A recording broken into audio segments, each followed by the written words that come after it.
Alright, double check now. Let's see. Yeah, yeah. Alright, let's get it. Yeah, there we go. Alright, send out the links to whoever you think would care to watch this right now. And then no phones. For me, no phones. Fuck. Let me do this off camera.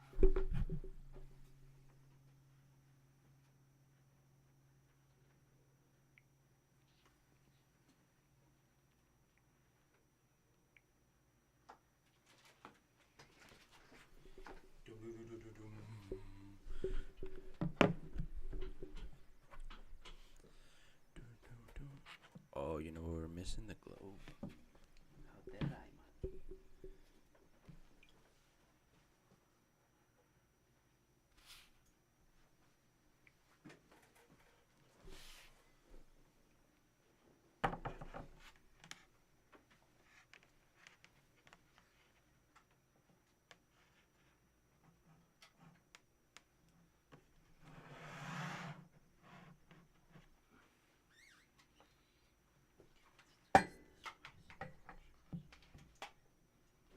Yes. No, that's me, that's me.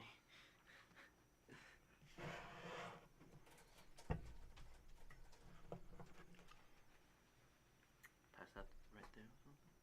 And then put it in the middle. That's how it reaches, huh? Okay, give me.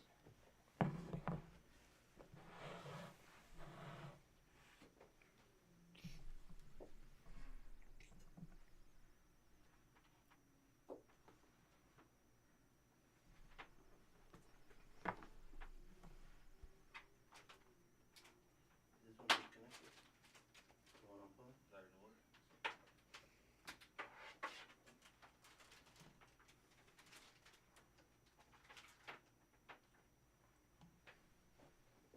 Here.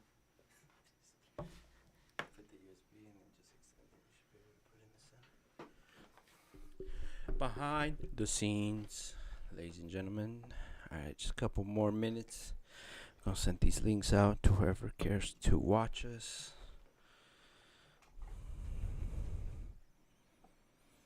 You think Camilo should get it? I'm gonna put it in that group chat, see? You said he had a family dinner? He has a lot of family dinners, bro. He has one every day. It's great. Well, good for him, because I don't even know my family.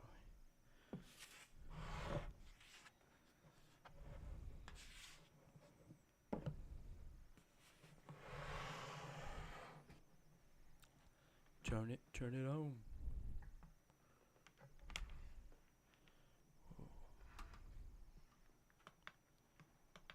I'm over here saying the wrong link and shit.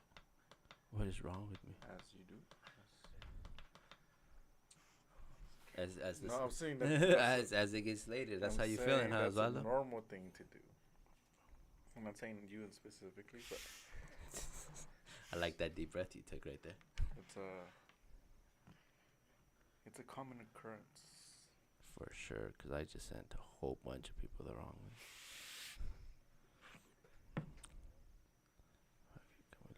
Oh, and it's perfect because it's a photo of you. Shot.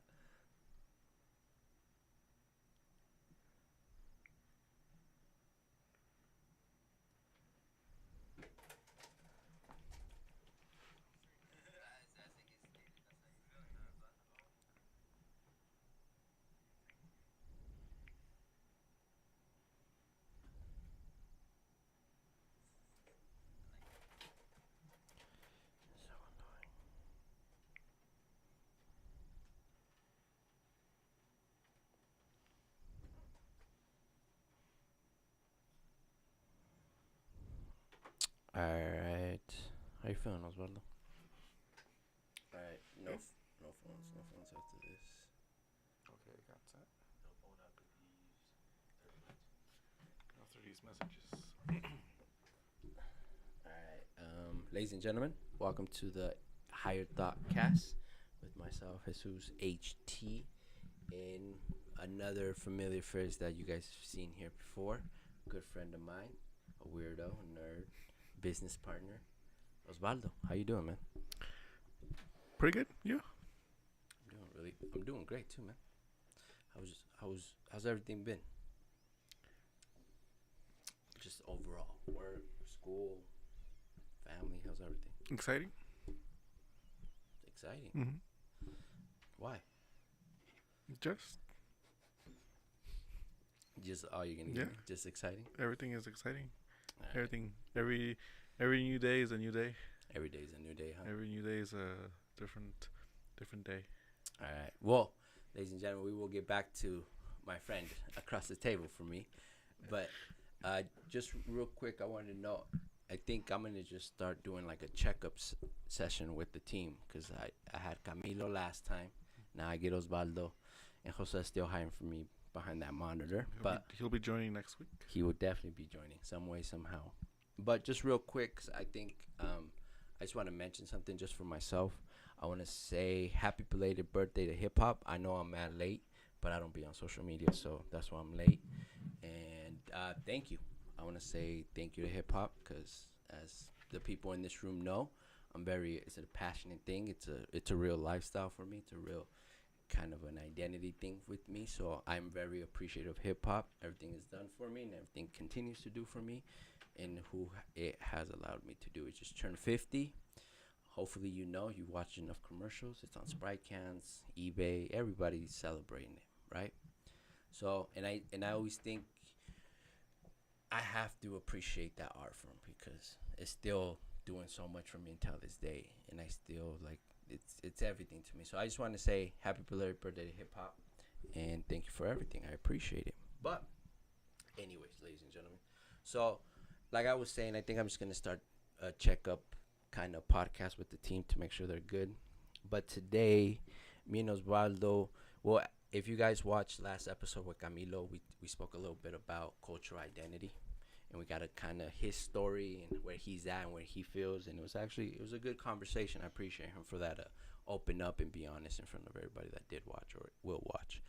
So today, I target Osvaldo because Osvaldo, he has a different theory of it. He thinks different of it, and I think it would be interesting to see how far his theory can work.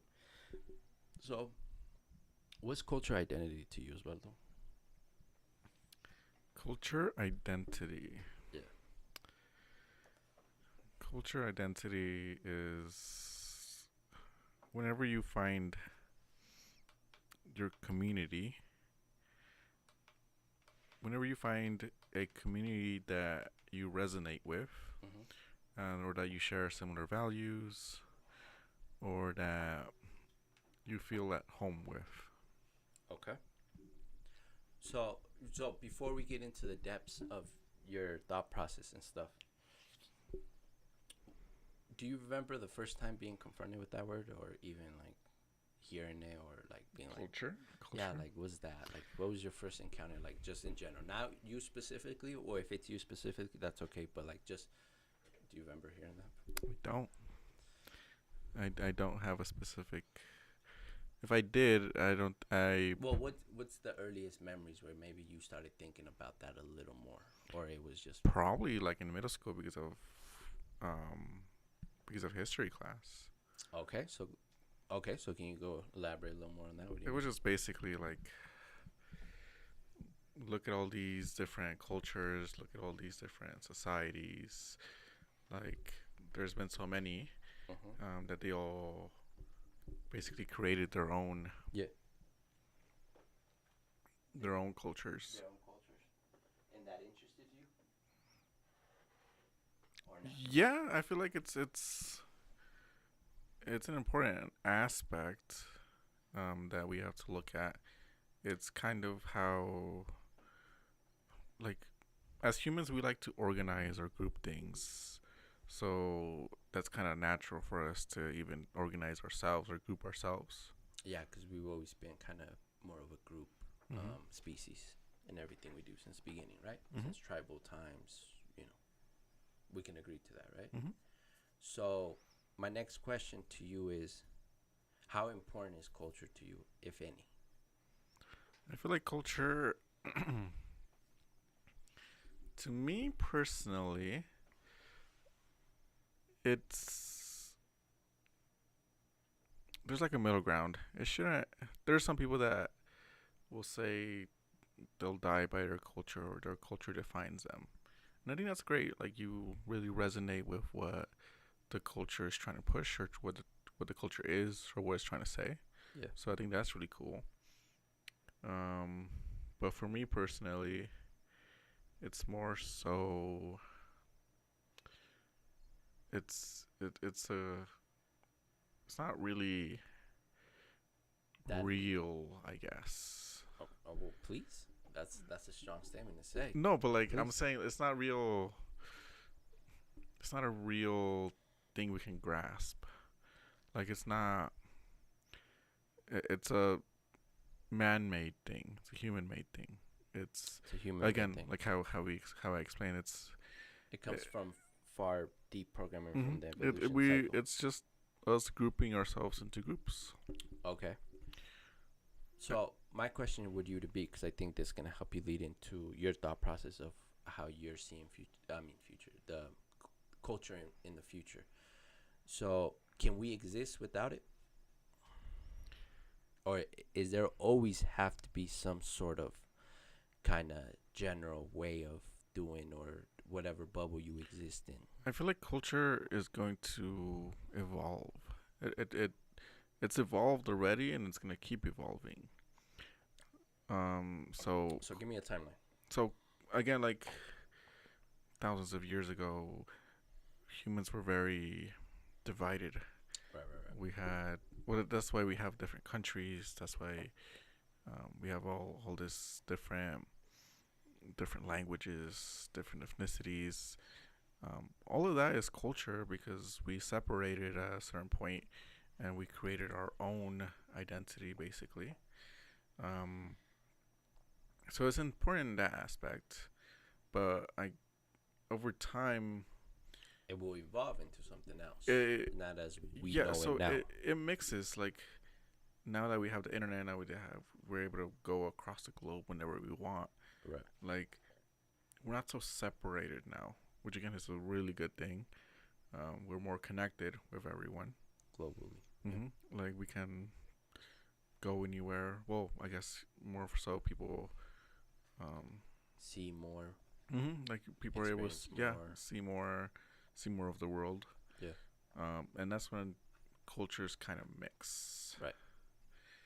And well, initial culture mixing is it's still divided at a certain point, but with over time, it just that dividedness just goes down. To a certain point, you're not gonna even be able to tell that it was two different cultures or more. Okay. So me and you started kind of this conversation last time after that last stream off mic. So and so what's up? What's up? Oh, okay. Shout out to the engineer Jose. Please like this video so so he can be in the next one. But so you started speaking to me about a thought process where you're like, as you started mentioning that at some point we gotta be one, the human culture, the earth culture. So kind of take us back, just because obviously I know we're starting to have the conversation, but for the people listening.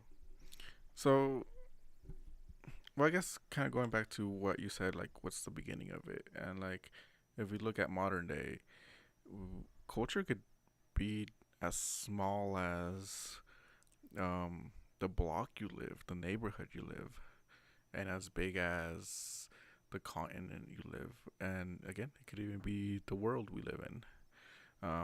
Most people don't see it that way. Most people are gonna see it as more of a ethnicity or racial thing. For sure. Yeah, that's the general consensus to most people when they hear that word. Yeah, but again, it could be how your neighborhood is run, Right, people right. in your neighborhood, people in your block. That all of you guys share certain aspects of things. But again, culture is also something that has to be developed over time. So let's say, you've been in your neighborhood for like you just barely Your moved whole in. life. Let's just say your whole Or like life. let's say you moved in like you barely moved in. Right. Like you're not gonna really be a part of the culture like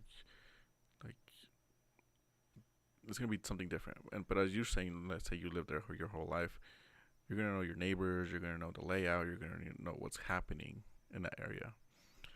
And again, that goes into like your city, like how how's your city, how's your state. So those are more smaller types of cultures. And again, culture, once we start taking our culture to other places and bringing cultures here, um, that once that mixing happens over time. So, well, not don't mean to interrupt you, but before you go any further, so let's just define culture a little bit. Mm, So, like you said, if we just aside from where you came from, ethnicity, any racial conversation, it comes from what goods did you have, what fabric did you have, right? What language did you speak, what religious or faith belief that you Mhm. had. So culture, as far as I can see, for humans, it's something of defining for meaning, mhm. something to do. The point of whatever part of the earth you are while you're there, right? So it's that it's from what fabrics you got to have, what seasonings, what language, the from the way you lived, the way you know, it's that, right? Mhm. And I think for the most part, all humans generally, aside from whatever you look like on your pigment and all that other stuff that we made up, it's we all have a general one, right? Like for the most part, right? Because we have two parents, we Mhm. grow up with kids, we have a general one. So that's what culture is. Would you agree or disagree? I would say yes, but again, like it's not something widely seen. What do you mean by that? Go a little bit up into that. So again, it's like basic basic things that usually the differences outweigh the similarities. So again, as you described, like we have different languages, different we have a bunch of different things that set us apart, and that's what we mostly look at. So how you said, like being human, I guess, like no one really no one really sees that difference initially, Right, right. and it's not until again, like once until you get more of that mixing, I Yeah. guess, um, you wouldn't really see it. So to you, culture is more of a general one united thing, Kind of. Again, it's something that outweighing the uniqueness of each yeah, culture. yeah. So like for again, like how Camilo was talking about, like his culture, like it's for him, it's more the country where he came from. Yeah. Like he doesn't like he'll never talk about South America. Like he'll We'll talk about always Colombia. yeah he'll actually talk about Colombia, and again it's that similarity with other Colombians. Like it's never the similarities with other South American countries or with other Latin countries or with other Spanish speaking countries. Yeah. So I would say that's kind of what sets you apart, kind of. So, cause I think that's like my number one probably debate with you as far as your theory. But I want you to say your theory. Like, just kind of walk me through what do you think that culture is going to evolve into as the future continues to be near and near from your So again, perspective. like again, Camilo is Colombian, 100%. Obviously, shout out Camila if you're listening. Colombian is shit. and No, like his wife is Mexican, Mexican American. Mexican American, and now he lives here in America. So now he could be considered American, Colombian American, kind of. He is a citizen. So now, like the next generation would have a mix of both Colombian, Mexican, Colombian and American. Mexican, and just continue that. The next might have some other culture, and you just continue down the line where the cultures just end up mixing so much. That just becomes one. Yeah, at some where you point. can distinguish between. Again, you might still have some roots or some traditions, but over time, like it just all all other cultures adopt it, and you give out your own traditions. So, and well, first, why do you think that's gonna go that way, and why? Well, again, it's happening now. Like Mexican food, Mexican food is considered well.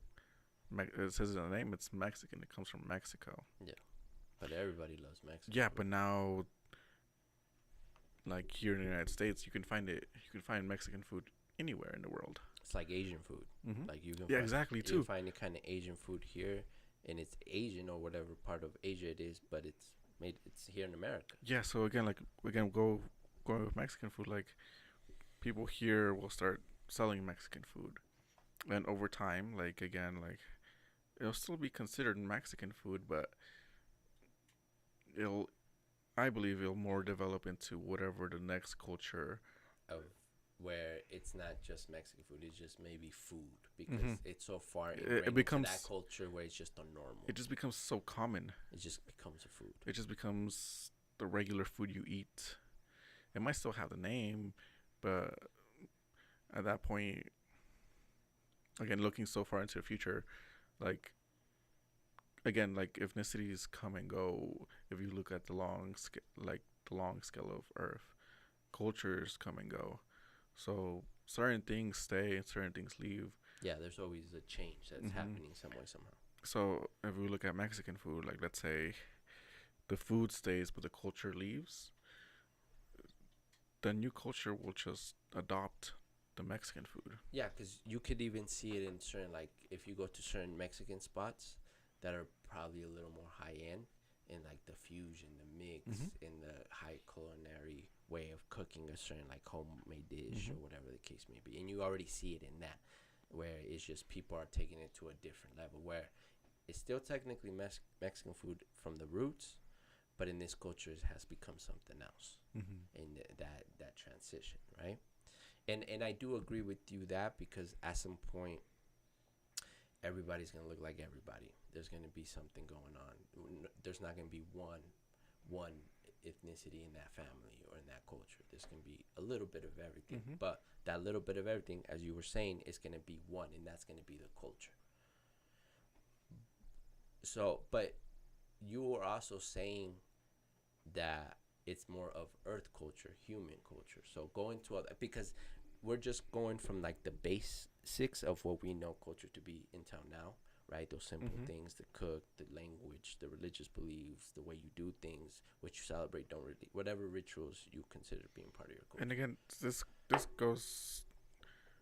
We're definitely constrained into borders, like a country's borders. So usually it's,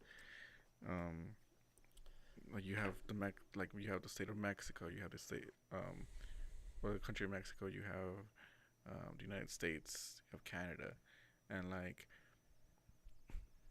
you kind of give yourself that culture because again, it's normal because you get like the citizenship, like Yeah. you're basically a citizen of Canada. Yeah. So you kind of have to define yourself as Canadian. So we have those borders, but now go into the future where maybe we don't have those borders or those borders have changed. Oh, we're talking intergalactic, most going up Yeah. in borders. So, but again, like let's say, I feel like we would have to mix our cultures so much that let's say we have a North American culture, we have a South American culture, and again we will still have those subcultures, but the majority of the culture will be North American. Yeah. And again, if you keep going in time, those cultures will mix even more. Okay, so, and because I do agree with what you're saying, so just to give a little more context, because as the evolving future continues to happen, right, like how we're seeing now AI, self-driving cars, Mhm. and a bunch of other changes that are occurring every day, right? So at some point, if we do address that, maybe we're intergalactic. Maybe we have a base on the moon. Maybe we have a base on Mars. Maybe we have. See, yeah, like all of that would. So, let's say, again, let's say we get to Mars in, let's say, like 50 years, like, or no, not even 50 years. Let's say like 25. yeah, maybe less. like 10 Yeah. around there maybe. Where we're at right now, that's Mhm. probably the numbers. So What, Jose? By fall. By fall. By the fall, I said. Oh, by Oh, the by fall. fall. By the fall. See, we'll be by March by the fall. yeah, just a few more weeks. A few more weeks. Once those people get there, like they'll be so secluded that They have to develop something. yeah, new. they'll develop their own. And again, they're gonna take their own culture there. They're gonna bring something of what they come Mhm. from. Yeah, and again, those traditions will pass on, and maybe the new Mars culture is gonna have traditions or similarities to whatever cultures they brought in, Yeah. and that's over time that'll become its own culture. Right. Yeah, and then that would be Mars culture, right? Mhm. Because I mean, like you said earlier, it already happens. Like Mhm. if I want to go eat Vietnamese food, I can go eat Vietnamese food. If I want to go eat Korean, Indian food, Thai food, I can go do it. And I'm probably gonna end up running into some Vietnamese people or Thai people because they're there eating, right? So it's right there. It's not excluded anymore, right? It's not this grand thing no more. It's just you just gotta look it up, go try it, right? So the mix is already happening, right? The mix is already happening because I think at this point there's no such thing for a person to think that they belong to one culture. I think it's a mix of what you choose your lifestyle to be, and whatever that mix is, that's your one culture. Yeah, so yeah, I feel like that could be the case, and I feel like that would depend on each person too. Like Of course, of course, like you're mostly gonna take after your parents, whatever culture they had. Yeah, if we're being technical, where you come from, right? And then, but then, like let's say your grandparents are also different cultures. Something now, like yeah, like Scottish or something. yeah, like you have so much mixing that you have so many traditions given to you basically, and at that point you kind of have to pick and choose, kind of, or just like what you were brought up with, and then after that, like once you see everything that you got brought up with, at that point you can choose what to bring up to your own kids. Yeah. So, so my question to you, how much do you indulge in the culture that you come from? Not indulge, maybe that's not the best word, but how much do you participate, or even acknowledge it? I would say I do. I guess He's Mexican, not alien. Just if anybody was wondering, he took a little bit to say it, but he's Mexican, not alien. So being Mexican, like usually what people will say when they're Mexican is like, "Oh, I love being Mexican," and like they totally embrace it. And 100%. Like that's their lifestyle, that's their life, that's their perspective, and that's how they of course that's great. conduct themselves. That's great. And for me, like, of course I do like being Mexican. I do like being American. Do you? Yeah, there's. Do you really though? Like if you had to just give me an honest, and whoever's watching, probably nobody, but do you actually like being not from the culture, but literally being Mexican? Do you actually like it? I've had this conversation with my sister, and Shout out to little sister. it's a weird.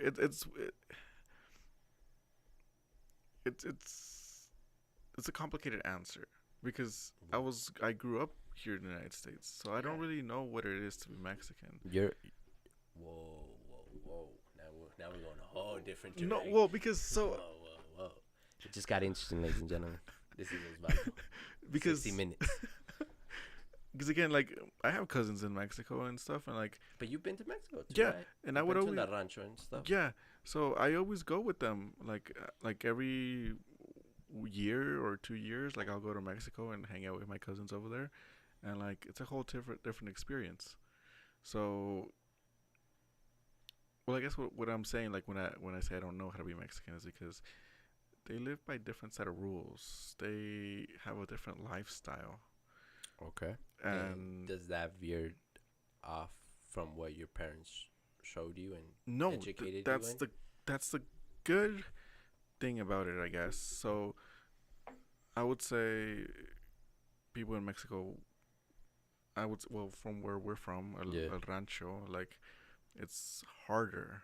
It's like you have to work hard. It's farm work. Yeah, It's you get it off the land. How much animals you like have. schooling is very Nothing limited. is close to you. No hospitals. Yeah, like you want to go to a like a like an emergency, like you have to go. You have to You go drive to like the an main hour city, away. the closest main city that You have you to have drive. around Yeah, you. you have to drive like an hour away, basically.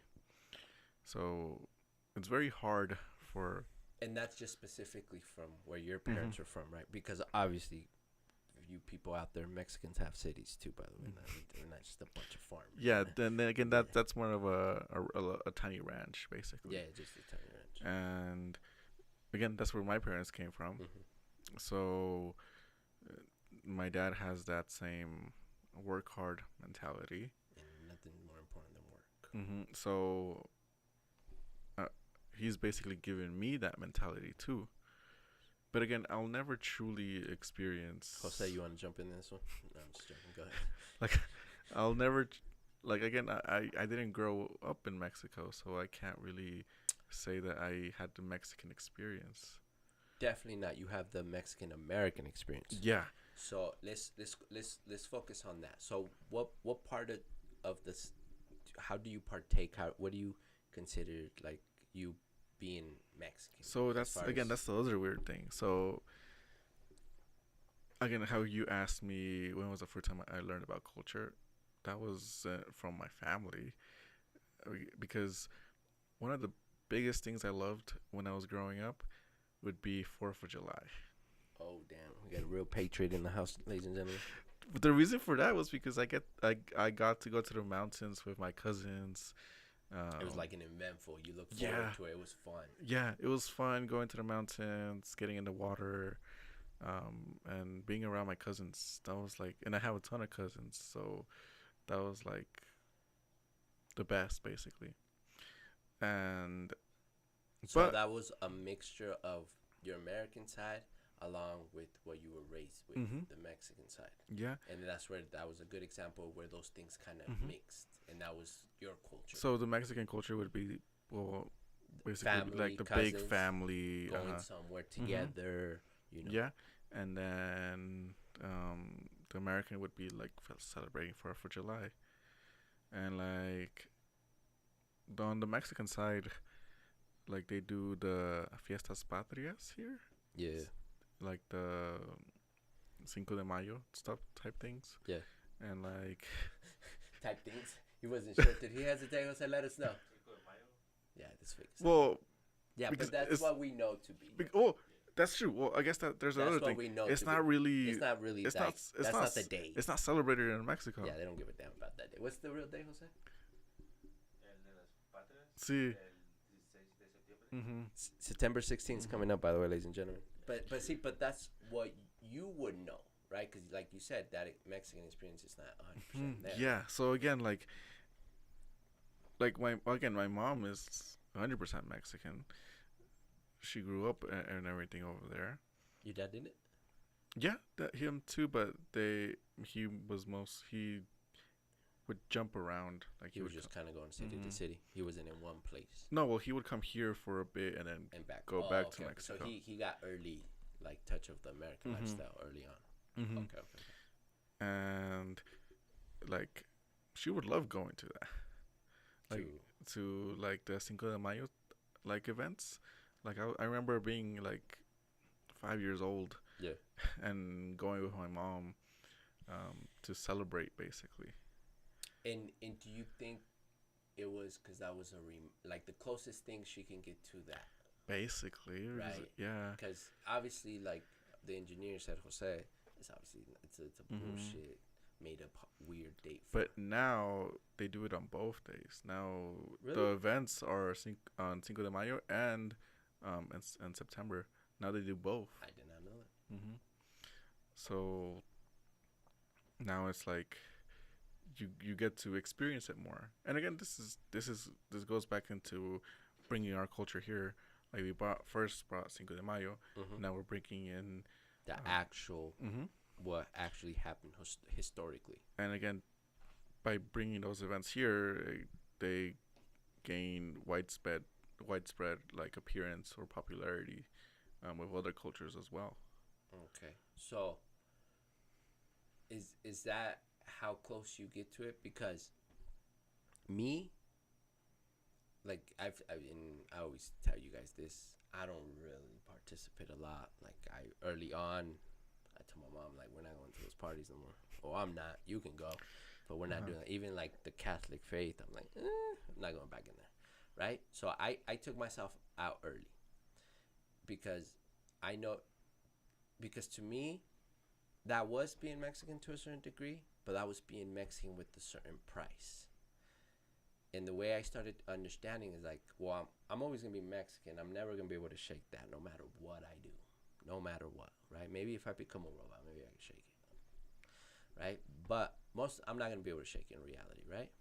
So my thinking was, okay, how can I participate, be at peace with myself, and still be like, well, I am Mexican, right?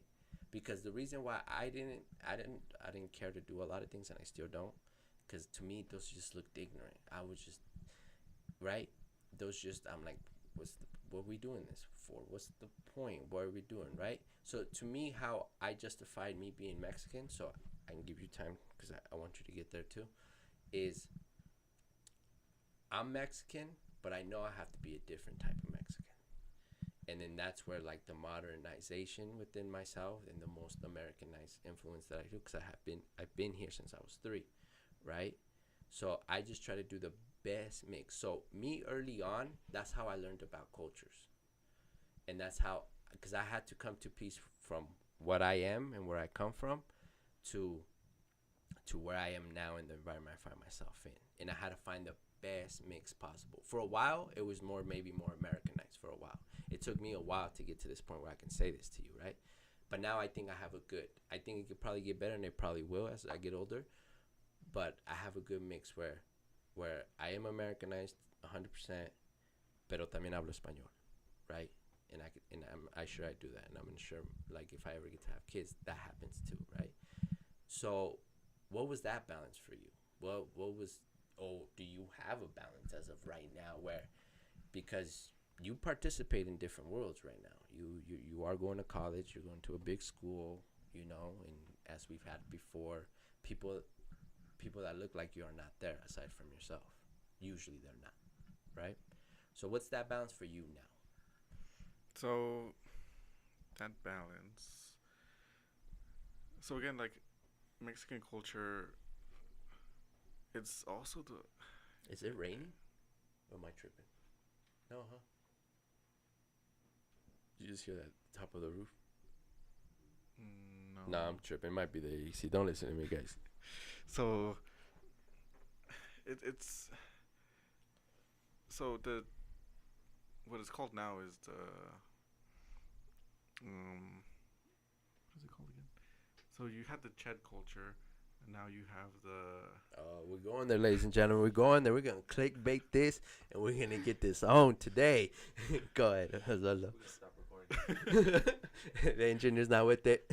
No bashing. Go ahead, Hazala. So we had the Ched culture. Now we have the Tacuache culture, and I feel like those are way more mixed than actual Mexican culture.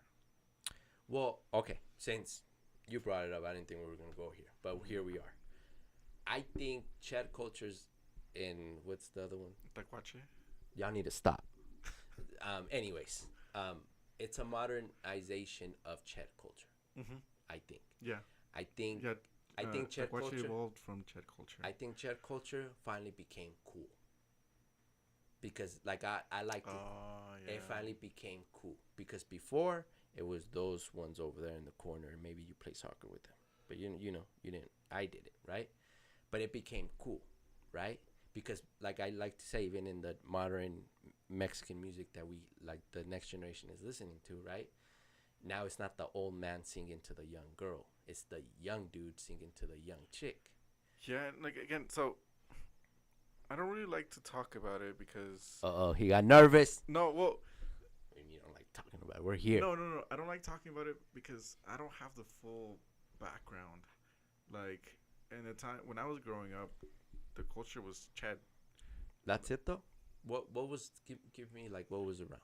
Because me- I remember like in middle school, like no, in elementary school, I remember I had a friend, and he was very into like pandilla, like Gang culture, Yeah, sureño culture, uh-huh. almost. Yeah. like I remember Dickies, bandanas type thing. exactly. Ball heads. I remember he had an older brother, and Yeah. like, and like that was kind of the culture. Like that was Cholo culture, basically. cholo No culture. disrespect to any gangs out there. We love Like, all gangs. that's what was considered cool at the time, and that was when I was like in elementary school. So I didn't partake. Like I didn't even know about it because until like my friend and his older brother. But again, like, and even before that, I'm pretty sure there was other types of like the cool things to be, I guess, or like like mini culture. And again, when I was growing up, like it was the Ched culture. Like I never experienced the Cholo culture at all. Me neither. I mean, I didn't experience it directly. I just, not directly. It was the same way that I experienced, like, even chat culture. It was just me observing. I didn't really. So I think you're right. I think that's because I think late 90s, early 90s, late 80s. I think that's around the time I want to say. I might be talking out of my ass, but that's what I want to say as far as Cholo culture, because that's when even in Mexico they were dressing like that, and then they were doing those kind of dances and stuff. That culture doesn't even exist, by the way, anymore, right? So, but let's focus on what we do know. So you do know Chet culture, right? And again, so it goes back to I guess my parents. Like they never got to experience the Cholo culture either. Like my parents, they're not. Because they were not connected in any way or had a sibling. Yeah, or anything so like that. in El Rancho, like it was mostly like they wore tejanas, they wore the Botas, boots, yeah. like that was their culture. So that's what I kind of grew up around too. Chet farm culture Mhm. per se, right? Yeah, so fiestas, like you at parties, like you would put on hats, you would have botas on. Like I still have my botas from like when I was like 5 years old. I made my mom throw mine away. The phone. Anyways, so okay, so let's piggyback off that just to kind of get back on point, so we don't, because I didn't think we were gonna talk about that, but it's okay, ladies and gentlemen. So do you still do that? So Do you still have yeah, botas que te quedan right now? I still do, and that's for more so family functions Give or an example. What's a family function? like not recently, but like before, like since my family's pretty big, like we would have a party every weekend. It would be someone's birthday party every weekend. He Mexican, bro. So like it was like when I was in middle school, high school, like it was party every weekend basically. Just because different cousins and Mhm. stuff. Yeah. And like now everyone's grown, so like not as much. But So last time you did it? I had a quinceañera like 4 months ago. 3 Oh months no, ago. you recent. So you still do partake in that. Yeah, like So why? again, I would say that's more tradition wise. That's Well, tradition comes out of culture, doesn't it? yeah, of course. So again, like that's the culture. So the tradition is wear boots, wear tejana, and go to the party. And of course, like Is it a tradition you actually care for, or is it a fit in thing? so the weird thing is I never fully embraced it. You just kind of had one foot in, one foot out. Yeah, so So talk about that. What do you mean So- not fully embracing it? like in middle school, I remember being like, nah, like I don't want to wear boots. I don't want to wear tejana. So I would just go in like a regular t-shirt, Yeah. regular jeans, Yeah. sneakers and stuff. And like I guess that was the more American side of me, Right. and where I didn't really fully embrace it or really want it, I guess. Yeah. But then in high school, like, it was more common, I guess. And again, how you were saying, like, fit in, like, it's how you would fit in. And the reason that I also got me into it was, well, as like as people, as my cousins or even friends started having quinceañeras, like, I was one of the chambelanes, so I had to dress like that, basically. That was like the get up. Mm-hmm. Boots and tejana. Yeah, and like, what was different is that I would say a lot of chambelanes that during those times or a little bit before would have to dress up in a suit, and all the ones I did, I never dressed up in a suit. It was always in tejana and boots. Damn. And I remember I did, I want to say around like 10. Like Damn, 10 bro. You quinceañeras. charging or what? No. Damn. 10 One summer? No. That was bad. Damn, he's a wasn't a serial summer, bro. quinceañera over here, bro. It was like middle high school. I think you'd be a pit. That's what he was. Middle school and high school. So I guess that's when I started embracing it. But again, I never really took it super seriously. Did you feel like you were just doing it as a courtesy? Tiny bit. So Tiny bit. this is where I want to go into. So Let's go. I think I mentioned it before, but I had a teacher, and one of my classes, it was a diversity class. It was a mandatory class for everyone. And again, it was a cultural diversity class. It was mostly aimed at Hispanics. I was like, okay, like, it should be an easy class. Like, I know. You're Hispanic, is that? Yeah. Huh? So I was like, okay, this is gonna be an easy class or whatever. And our professor, like, he was super Hispanic. Like, he would bring in his straw hat. He would bring like a I think Jose was your professor, bro. I'm starting to think Jose was this guy you keep talking about. Like, he would bring in his straw like bag. Like, he would wear like the most, Like a version of Mexican culture that would be like native. yeah, You would say, Mhm. to put it that way, to give everybody Mhm. context. And like, he's fully embraced it. And he's obviously an educated man because he's Yeah. teaching So at that college. I thought that was amazing. I thought that was super cool. I was like, oh, like this. So why? Now we're gonna. Yeah, I like this. So why? Why was that so surprising to you at that point? Because I never fully, again, how I said, like, culture, like, I learned that word in middle school, learning about other cultures. I never learned it about myself. And You even, never put it within what you came from or what you were doing. yeah, and again, like, all the Ched stuff, like, at that time, I really didn't consider it culture. I just considered it, Just a young thing. yeah, just like What the young kids the are doing. cool thing to do maybe during that time. That was crazy. He said the cool thing to do that. Well, But anyways, it was the trend basically. from your perspective, yeah, for sure. Yeah, the trend, or yeah. What was happening? Everybody Mhm. that you knew was kind of doing that. The cousins and Yeah. like your friends at school. Mhm. Yeah. So, the one time that in class, the professor pointed out, he was like, okay, like, he was like, go to CU Denver, and there's 3 campuses. Right. Well, one big campus, but different schools there. There's the Community College of Denver, there's Metro State, and then there's CU Denver. Yeah. There's a building called the Tivoli. Tivoli, and they have a bunch of all the different schools' resources are in that building. Yeah. There's food in that building. That's where everyone hangs out. The library is part of the library is there. So when I would go to school, I would pass through there, and I never really saw culture either.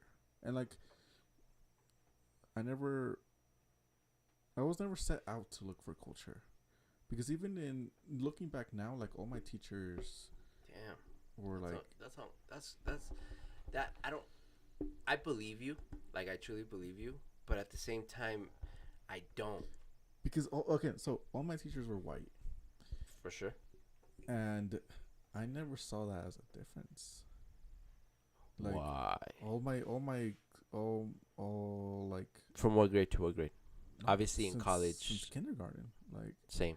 like all of them were white, and most of my friends were like Hispanic as me, so I never really saw. Like, of course, there was like a few like white people. Some smell like hippies, huh? When they came in. No, I'm joking. Just to throw you off.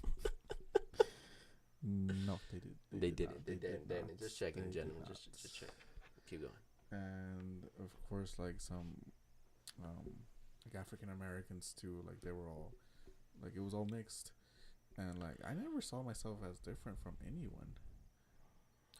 Okay, so because this is a pattern I always hear when we have these conversations, Mhm. either on mic or off mic. So, was that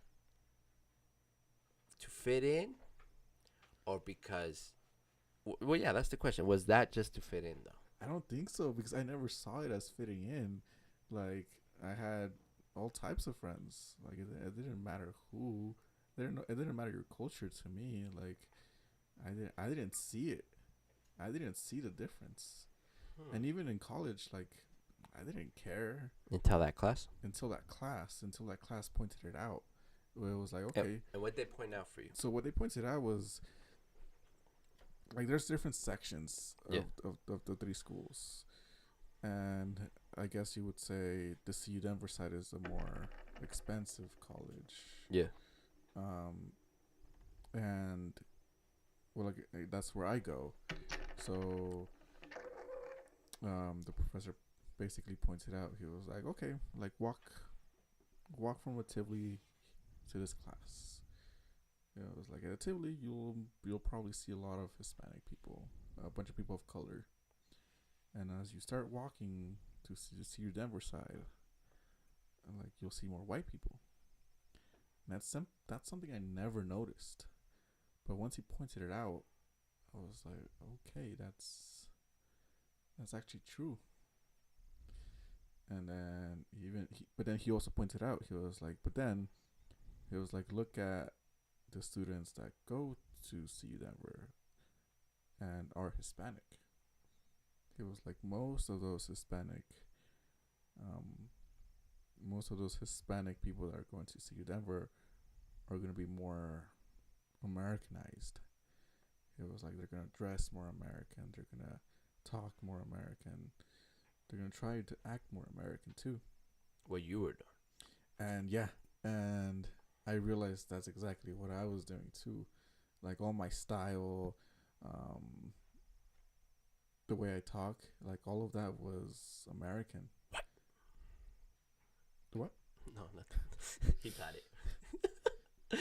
No, so, in was that a positive or negative for you at that point? So now in hindsight, the teacher kind of tried to point it as a negative of how, again, like he was very true to himself. So he was like, oh, like we should all be true to ourselves. Like we shouldn't try to change ourselves, which again I agree with. Like we shouldn't try to change for anyone. Facts. But for me, in that situation, I didn't see it as a negative or a positive. I just saw it as a lay you haven't paid attention to before, basically. It was just, for me, it was just me being me. I didn't know that there was, I guess that could be kind of be like ignorance. Like I didn't Ignorance was bliss for you at that point, yeah, as far as culturally where you stand. Yeah, like I wasn't aware of the, what would you say? Like I wasn't aware of the influences that I had. And what you adapted to it and have accepted for. So okay, so now fast forward to you now, where you got a little more hindsight. I mean, you're around me, so. That's the other big difference. So. Please, because I think I know where you're going. Yeah, so like again, like I've always worked. Like I worked. Well, I've worked at the hospital. The plasma center. I worked at a plasma center, and I've worked as an electrician too.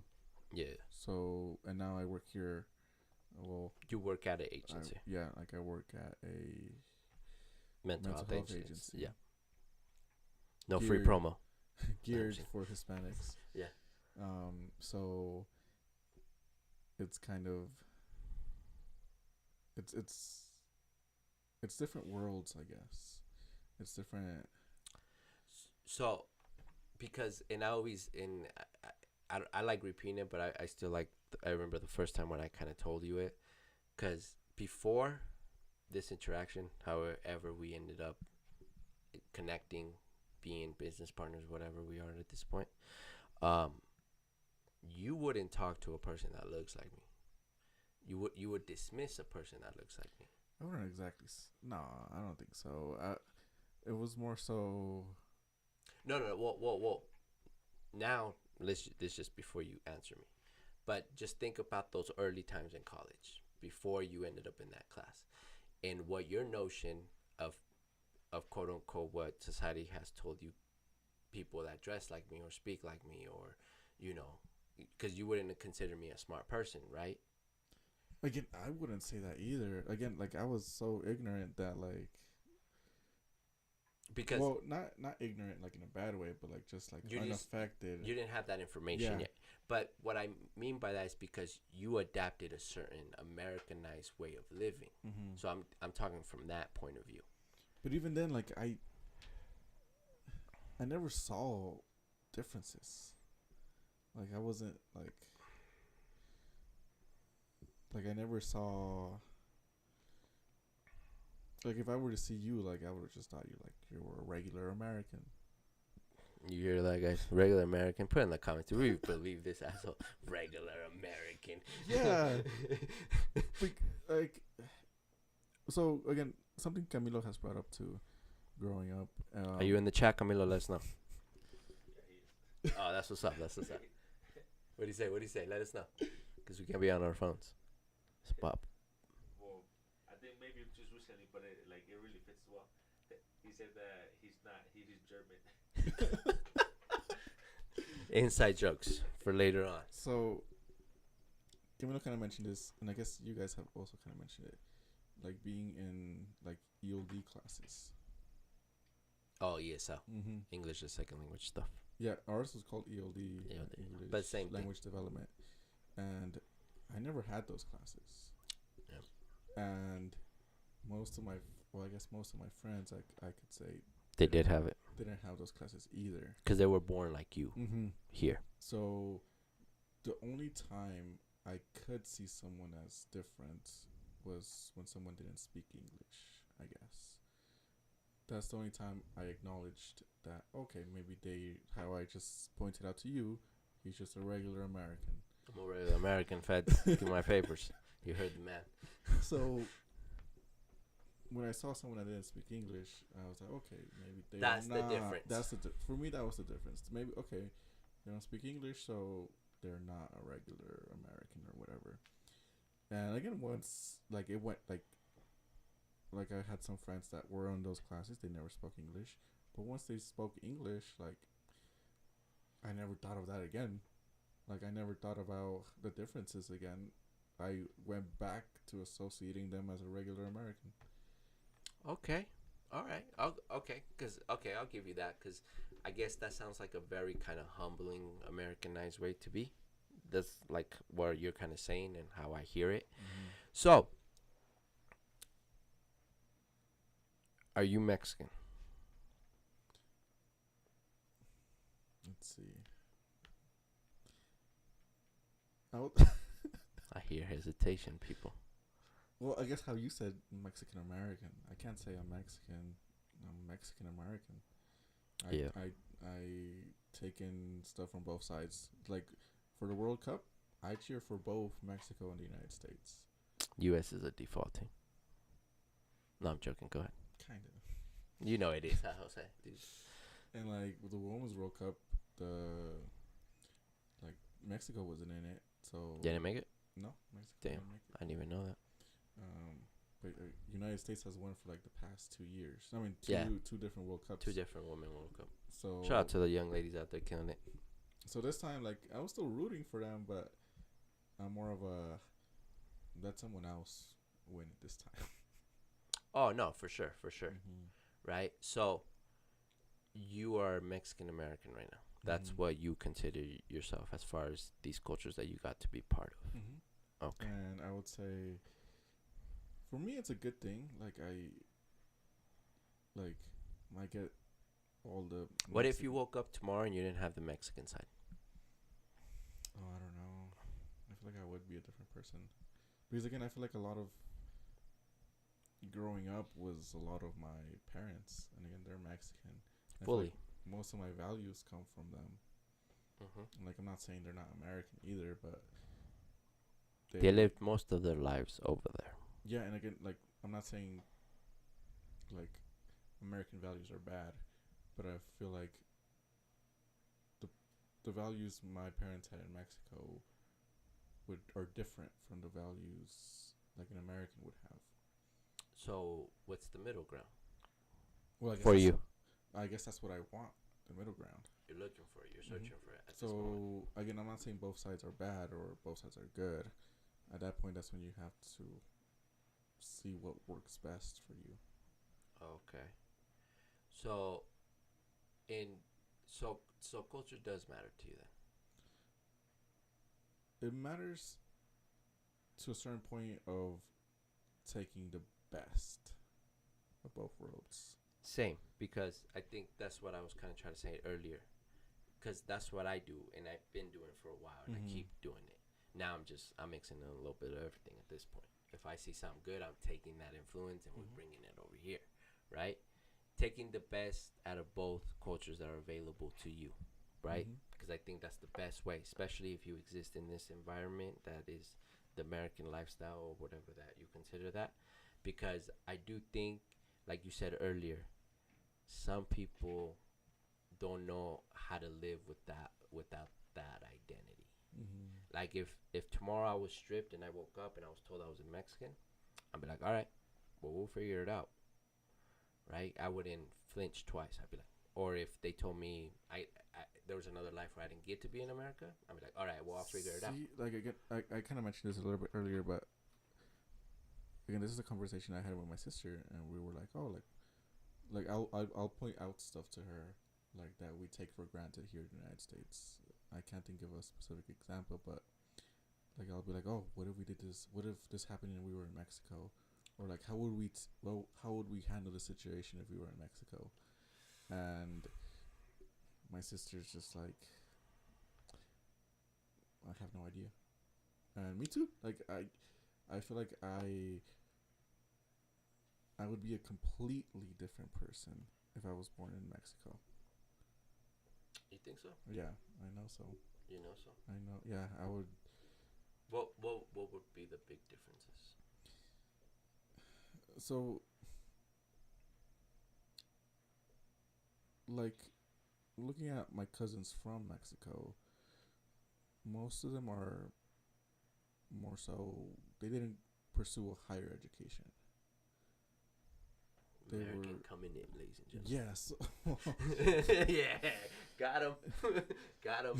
That's like, go ahead. But And that's right. That's all we needed. that is more of an American thing. But okay, because I do agree with you, but we have to acknowledge, because I have cousins in Mexico that are educated. Yeah, but like I how have- you said, like, there's different part, like where my parents are coming from. So we're was still talking about like the farm Yeah. lifestyle. the okay, ranch lifestyle, okay. like, Ranch, yeah. and like we have, like, our family is also kind of spread out over there in Mexico. Yeah. And like, So coming from a ranch lifestyle, higher education's most of the time it's not a thing or even a thought or an option for the most part. I would say None, maybe none. no if we're one. honest, No one. 0 to none. Zero. Yeah. You have to live in a city to even Mhm. have that kind of thinking. Yeah, like none of my cousins, none of my family members have ever even thought about. Would you still be in Mexico if that was the case for you? That's the thing. I don't know. Like, again, it's so common not to look at at higher education. Like all my cousins have done what is common. Like Get They be- married, kids. yeah. Try to build a house. be like as like what my grandparents do is they wake up every morning. They get the cows. They're still alive? Yeah. Oh, shout out to Osvaldo's grandparents. On both sides. Oh, damn, son. What y'all eating over there, man? Pass that shit on. And on my mom's side, on my dad's side, they're here. Yeah. Here in the United States. But on my mom's side, they're still over there. And they wake up every day. They get the cows. They walk them miles away to a pasture. Leave them there. Come back to the house. Do their daily activities. And at the end of the day, go miles out, get the cows, bring them back. And the way they make their money is by selling the cows. Of course. They sell the cows and they get money, and that's how they survive. And that's how they produce, and they try to do that every season type Mhm. thing, right? And then one of my cousins is a mechanic.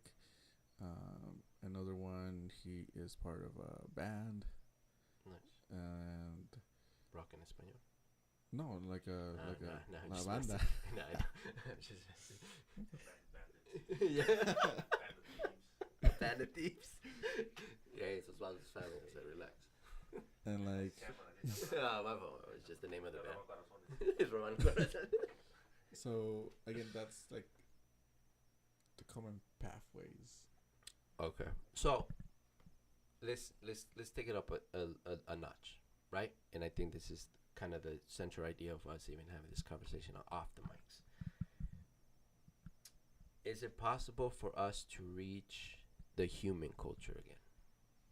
Is that possible in the future for us? I feel like it's definitely doable.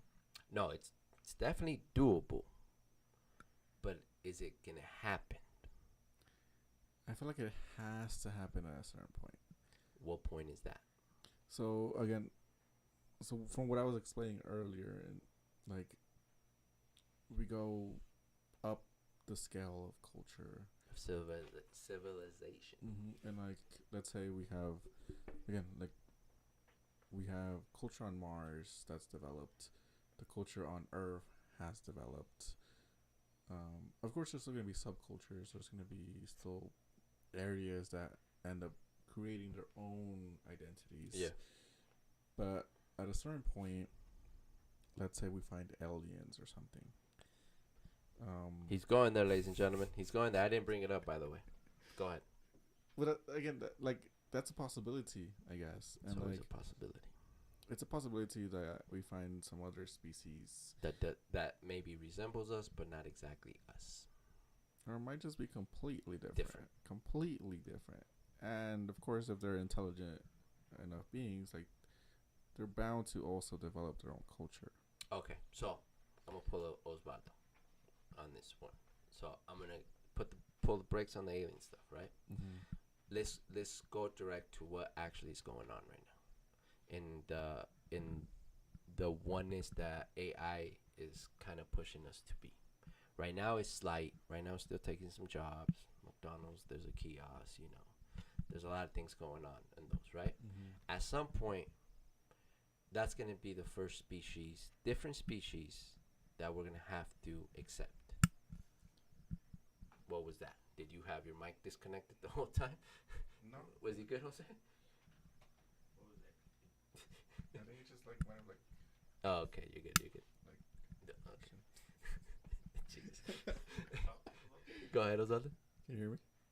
Okay, he's No, good. no, Okay, no, I think it's- so our first interaction that's happening now is going to be us accepting the robot and giving its rights and being able to coexist with them. Right? That's what we're talking about, right? With your example you were going. So I'm just kind of bringing it back to something that's actually happening so we can expand on it. You follow me? All right. So, as you know, us humans are naturally biased, right? We, that's why America separated from Britain, because we ain't trying to drink tea, drinking coffee over here. So weirdos teas.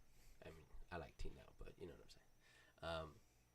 So if we don't do the AI mix right, or that transaction that needs to happen for things not to go left, we need to be able to accept them first, and we already just kind of suck accepting each other, and we're all from the same species, right? And the human thing comes in, like I said, I would. So, like I told you, and I think I told Jose, I don't remember, but like I told you, I recently, for the third time in my life, I fell in love with philosophy again. I'm like knee deep in it again. My thought process is back firmly on there. And the reason why I think I have fallen in love, because there's a need right now. There's a big need for us to remember the human side of ourselves. And the need is because if we're ever going to even get the AI, the robot thing right, we have to remember who we are, so we can accept them, and then they don't decide to take over us or even kill us, right? Because that's obviously a possibility in the dangers that we do run with this. So right now, in this point in history, most of us, we don't even know what being human means. We don't know the feeling. We've lost it. And like I said it might sound dramatic, but this is how I feel. Because I see people walking around with no souls, like they're soulless. Like I don't see no spark in your eye anymore. What's going on, right? So if we don't get the human part right now, we're gonna give all the bad habits to the AI, and we're gonna install those bias and every other word for separating somebody, right? So this moment in history, we have to remember what being human being is. If we don't know, there's a high chance that they do take over and they kill us, or we are in a dystopia where we're just kind of underground and they live above the world. We're in war with them, right? So we have to remember what being human is, what standing under one thing is, one consciousness, one universe, right? We have these conversations, right? And right now, me personally, just general observation from just seeing people every day in America, right? Because I can't leave the country yet, so I'm not observing other countries yet. But for now, I'm just observing general America, right? So I don't see it.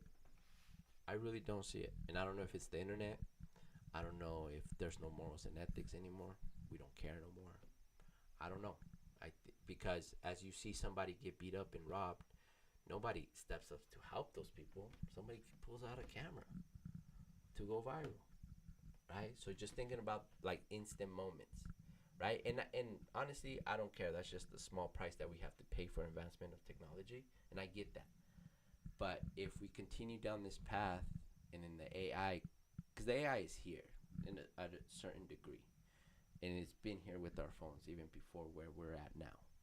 But when it's here and you got to talk to it and you got to conversate with them, are we going to get it right? And a lot of the times when I ask people my age, I ask younger people, like I told you, my brother's generation, they're probably the most open ones ever. They don't really care. They don't care. They're just like, oh yeah, well, this robot's in my class. It's fine. He's cool. They don't make a big deal about it. Because I asked them, and I'm talking about 15, 14-year-old kids, and I asked them, like, would you be friends with a robot? And they're like, yeah. They don't even hesitate. But if I ask, well, maybe you or Jose or anybody that's watching, can you be friends with a robot? Watch when your kids bring a robot to come play to the house, right? And it's happening right now. I like that look in your face. It's like, right? It doesn't seem like it could be true, but it will be true.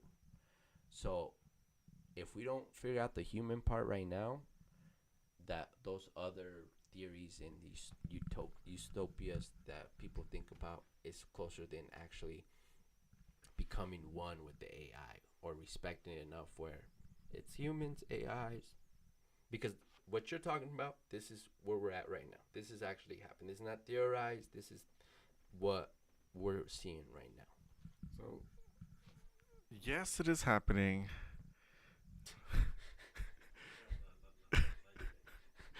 But I feel like it's still too early to tell. Is okay. So see now he's gonna push the right button, and you guys are gonna get a midnight Jesus pissed. So look, okay. So look, and I mentioned it to you directly about this, cause like I always say, look, this is the beautiful thing about this team that I'm lucky enough that I get to have Good Trip, MTI, and whatever else we are doing. Right? We are all different. We all have different perspectives. That's the point. If you are hanging out with people that just say yes to you, don't hang out with them. You gotta hang out with people that disagree with you and challenge you. That's how we all become better, right? And I'm cool with that. I'm I accept it. But like I told you earlier, I'm not having those conversations no more. We're not theorizing AI no more. This is a thing. Because you pay a monthly subscription and you use it a lot, right? It helps you a lot. I use it too. It's a very helpful tool. Right now it's just a very smart tool. But at some point you will have to greet them, right? You would, like, last time I went to Korean barbecue, a waiter didn't bring the food. It was a little robot. I think we might have had this conversation before, but I feel like that has to be more with consciousness. True, but so let's not go that far yet. Because again, that's why I'm saying that it's too early. Because I feel like, yes, we can have AI that will, like how you were saying, like play with kids. I feel like that's gonna be more of a But let me give you a timeline. Okay. Before consciousness. Okay. So before consciousness, we will have programmed robots where they will know language, Yes. where they will know our mannerisms, where they will be able to read our facial expressions, right? Where they will be able to sit down with you, where they will be able to assist your grandma, keep her company. That would be the first thing before we get to consciousness. But even to that point, that's going to be our first rough test. And we're not that far away, especially from what other countries are doing and how far they're like actual materials and making it, and even the Boston Robotics that I don't think the US owns anymore, but even that, or Boston Dynamics, excuse me, Boston Dynamics, right? We're getting close. We're learning how to walk. We're learning how to jump, right? Okay, so in those aspects, yes, I believe that those will be available. Because isn't Elon Musk's robots are supposed to be like assistants or like aides and stuff? So I feel like those are going to be available, but they're going to be more of a commodity rather than some person we have to meet and greet. True, but you will pay a price for that commodity, and how you value your money that you worked hard for is how you would treat the robot. But again, the robot, like we have, so right now with the AI systems, or even like Google's AI systems, people are constantly trying to mess them up. Like they're constantly trying to trick them, constantly trying to Challenge them. challenge Find them, a and bug. not even that, just trying to confuse it as much they can. And if that's already happening now on a chatbot, it's gonna be way more on a servant robot that's helping you with chores around the house. Yeah. So, but that's what I mean. If we don't do that right, we're gonna start building a subconscious of the AI that when they find out that we treated them like nothing, it's gonna be part of the memory or part of the subconscious. But that is getting to the consciousness, no? Yeah. But first, we have to build subconscious. So in those AI robots that are getting picked on, they would have a subconscious. Yes, there's going to be a subconscious, and when they reach consciousness, they will be able to recall that subconsciousness and see, oh, they did this. This is how they treated us at the beginning. Do the chatbots right now have a subconsciousness? Yes, I think it's everything we type into. I think that's the building cornerstones of building a subconscious, because most of the stuff that you're typing in, it's probably not that serious, but you still typed it in. It's still they still process it in a subconscious. That's what it is, right? It's those like those cornerstone things, those memories, right? Those habits that sometimes are impossible to break. Yeah, so the way the chatbots work is basically, so AI has grown a ton over the past 30, 20, 10 years. I mean, over the 5 years. Mm-hmm. So even 5, 10 years ago, the AI we had was like in a chess game. We would train it. We would train the AI to be like, hey, if this happens, do this. If this happens, do this. If this happens, do this. That was the basic form of AI. Of the Of AI. pure programming. Yeah. So the AI saw what the other person did, looked at their options, and adjusted accordingly. The new type of AI basically is you let it lose millions of times.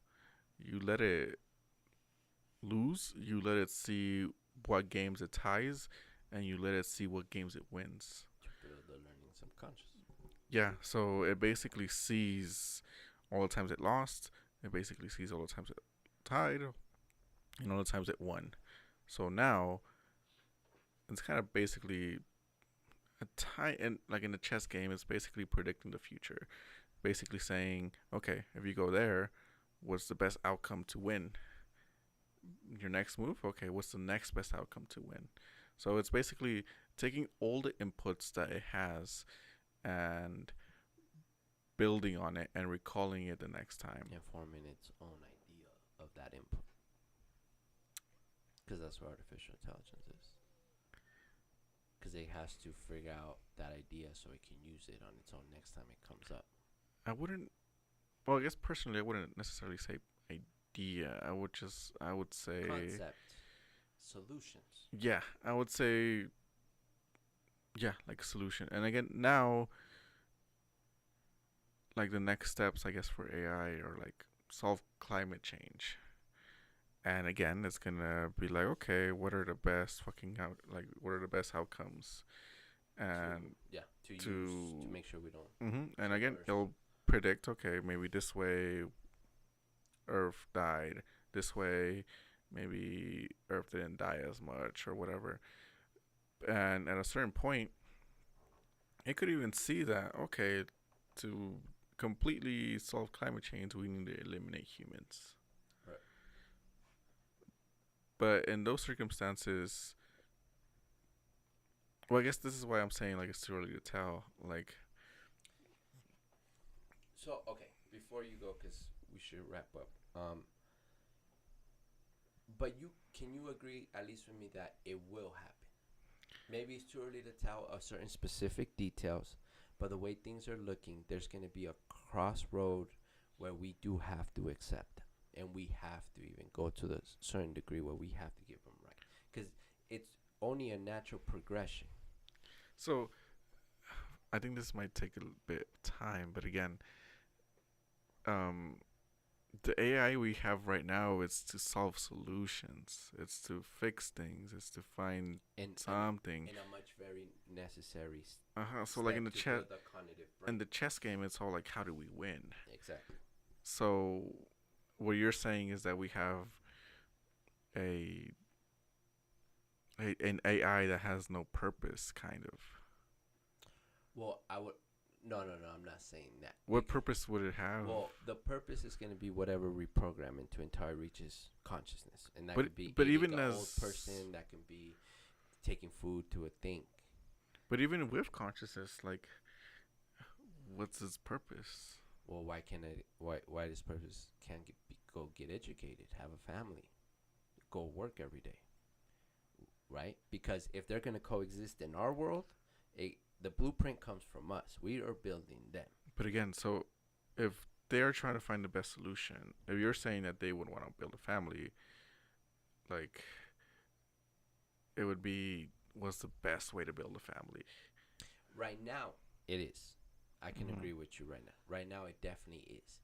But at some point, as we get closer to consciousness, it's gonna loosely we're gonna depart ourselves, or there's gonna be a set group of AIs that are just for that. Mm-hmm. But at some point, the separation is gonna be very clear, right? And I think what we were talking about originally, that's the most realistic thought process that we have to be in one culture, and how we're gonna deal with other species is AI. Because of course we can have the alien conversation, because I definitely am knee deep in that too. But just for sake of argument, that's the closest thing that I can point to you that, bruh, we don't even. I mean, we if a robot walked in right now, both of you would probably be thrown off. Like, wait, what? He didn't speak. He wasn't even smart. He just can move and open doors, and he can just come in, leave, and he didn't talk to us, right? That would throw you off because it looks different from you, because the biology is different, because it's probably stronger, right? So that's our first test to get to what you're saying. The AI is our first test, and then if after AI we find out other species that look nothing like us, or not even the same life form as us. But it could be the opposite too. We could find aliens tomorrow before even AI is developed. Oh, now as well as we can find aliens tomorrow, huh? Okay. It's a No. possibility. Where do you see that? Yeah, right. Where do you get that from? The internet? Yeah, the internet, huh? You were watching them TikTok videos, huh? They got you. Is that on YouTube? No, but you're right, Osvaldo. You're right. It could, and I'm not gonna fight you on that, because tomorrow everything can change, and then we have a whole no outlook. But like how you like to say, it's like we're arguing with each other, using each other's perspectives. It's weird. But like you would say, this is the closest thing we have right now. This is what we have. This is not a theory. This is what is happening in our lifetime, right? And if how we do find aliens, because I hope we do, this is it. This is that first test. This is the first thing we can. I feel it's still more complex than that, though. No, it's 100%. But like Because I always culture with AI, again, it seems far fetched, but how I kind of explained earlier, like at a certain point, like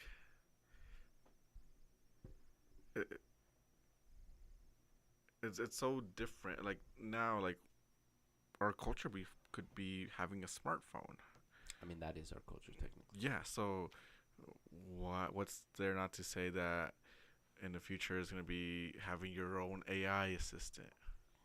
I mean, if you already have one. You pay for it. I have one, right? Technically, right? But it could be Personalized one. kind of, and again, like the consciousness.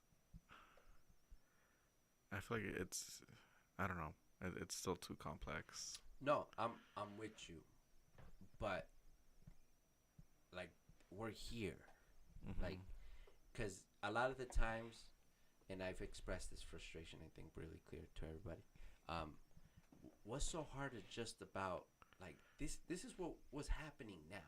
We have rocket ships that can land. Like we have certain advancements and other advancements that maybe we're not even privy to because of level of power. So who knows what else is going on right now. But it is going to be complicated, right? And I do not have the answer. I'll never claim to have the answer. But this seems to be the way things are progressing. It just seems to be, right? Because 3 years ago, you didn't really care about AI. You knew it was around. People were buzzing about it. It was a buzzword on the internet. But now you really know because you use it every day. Or whenever you use it, I don't know how much he uses it, but right. So why is it so hard to accept that this is the trajectory that we seem to be going through in this reality? I'm not saying it's not complicated. I'm not saying there's a lot of bugs to find out. I feel like the complicated part for me is the consciousness part. and as it should be, because it's still a far in theory. Because if I can, that would be another conversation on what consciousness is. Well, whenever you want to do that, please, I'm ready. But ladies and gentlemen, on that note, on consciousness, on AI, on identity culture, on the future of human civilization, thanks if you're still here. Thanks for listening to us. And yeah, thank you, Osvaldo, for Thank you. entertaining the conversation. Jose, thank you, sir. Because Osvaldo is a man. This man don't break his logic. He's over here trying to use my alien against me today. You see that? That was crazy. I was Osvaldo and he was Jesus. We switched spots for a minute. You see that? That's amazing. But this is what I mean, ladies and gentlemen. If you got anything from today's little conversation, have people that have different perspectives around you and have people that disagree with you so they can push you to be better, because we don't know everything and you don't know nothing at the same time. So it's good. This is why I appreciate the team we got going on as far as good trip. And you guys will know more details about that. And even MTI. Shout out to Katinsila. Go follow him on all social medias. And shout out to Camilo. He's probably sleeping, picking his belly button right now. Wake up, man. It's game time. Anyways, peace out. Okay.